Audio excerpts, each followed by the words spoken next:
আজকে আমরা growing with ইমন চ্যানেলের একটা ভিডিও নিয়ে একটু গভীরে যাব। বিষয়বস্তু হল ডাইরেক্ট সেলিং ব্যবসায় কাউকে ইনভাইট বা আমন্ত্রণ জানানোর যে কৌশল। আমাদের কাজ হলো এই পুরো প্রক্রিয়ার পেছনের মনস্তত্ত্ব আর পদ্ধতি, এই দুটো দিক একটু তলিয়ে দেখা। হ্যাঁ, আর ভিডিওটা শুরুই হয়েছে খুব মজার একটা পার্থক্য দিয়ে, আমন্ত্রণ আর নিমন্ত্রণ। ওহ, আচ্ছা। মানে নিমন্ত্রণ বলতে আমরা যা বুঝি সামাজিক অনুষ্ঠান, যেমন বিয়ে বা ঘরোয়া আড্ডা, কিন্তু আমন্ত্রণ শব্দটা ব্যবহার করা হয়েছে একটা বড় কাজের আহ্বানের জন্য। যেমন? যেমন ধরুন, কোনো একটা মহৎ উদ্যোগ বা একটা বড় সুযোগের অংশীদার হওয়ার জন্য ডাকা।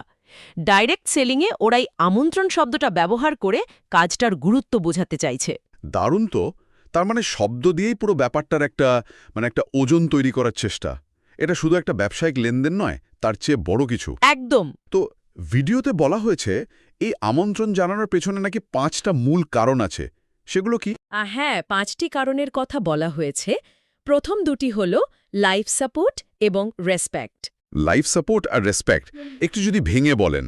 মানে এই ব্যবসার মাধ্যমে নিজের জন্য একটা স্থায়ী আয়ের উৎস তৈরি করা, যা জীবনকে সাপোর্ট দেবে।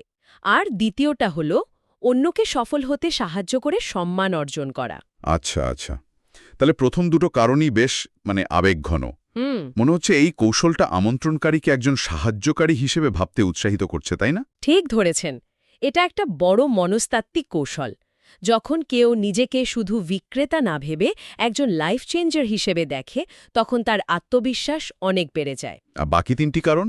বাকিগুলো এই ধারণাকেই আরও শক্তিশালী করে। যেমন ব্যক্তিত্ব তৈরি করা, অন্যকে আর্থিকভাবে সাহায্য করার সুযোগ, আর দীর্ঘস্থায়ী সম্পর্ক তৈরি। বাহ, তাহলে পুরো প্রক্রিয়াটা দুটো ধাপে সাজানো। প্রথমে মানসিক প্রস্তুতি, মানে নিজেকে বোঝানো যে কাজটা কেন মহৎ।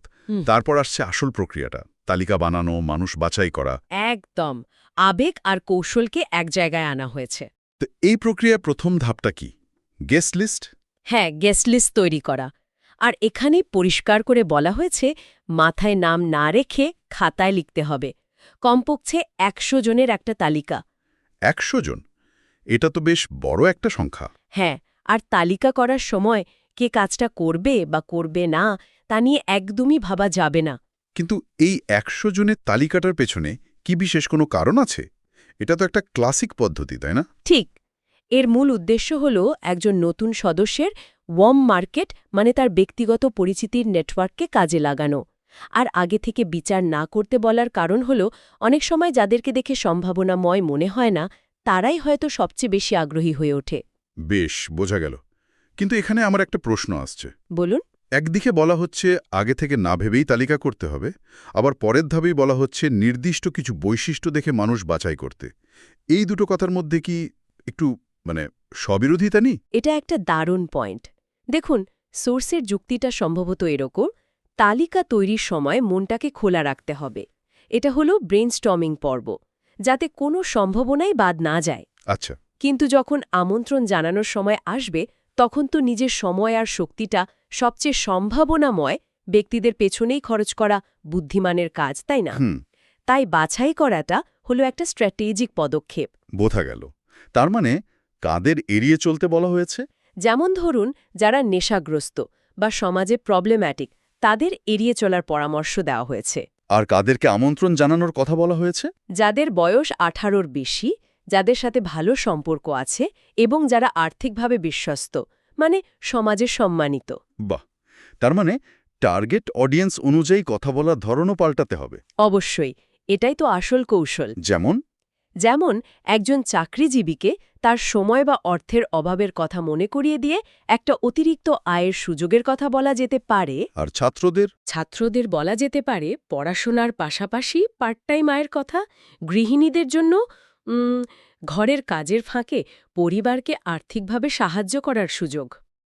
আর ব্যবসায়ীদের জন্য সময়ের স্বাধীনতা আর প্যাসিভ ইনকামের ধারণাটা খুব আকর্ষণীয় হতে পারে। মূল কথা হলো ব্যক্তির সমস্যাটা বুঝে সমাধান হিসেবে এই সুযোগটাকে তুলে ধরা। তাহলে পুরো আলোচনার সারমর্ম এটাই দাঁড়ালো যে ডাইরেক্ট সেলিংয়ে আমন্ত্রণ জানানোটা শুধু মানুষকে যোগ দিতে বলার মতো সাধারণ কোনো প্রক্রিয়া নয়। না, একদমই না। এটা একটা পুরোদস্তর কৌশল।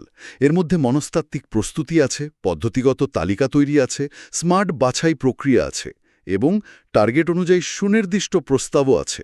একদম। আর সবশেষে আমি শ্রোতাদের জন্য একটা ভাবনা রেখে যেতে চাই। অবশ্যই। সোর্সে বলা হয়েছে ১০০ জনকে আমন্ত্রণ জানানোর পরেও যদি কেউ যোগ না দেয়, তাহলে হতাশা না হয়ে আবার নতুন করে তালিকা তৈরি করতে হবে। আচ্ছা, মানে অধ্যাবসায় চালিয়ে যেতে হবে। হ্যাঁ, এটা একদিকে যেমন অধ্যাবসায়ের গুরুত্ব শেখাচ্ছে, তেমনি একটা প্রশ্নও কিন্তু তুলে দিচ্ছে। কিরকম?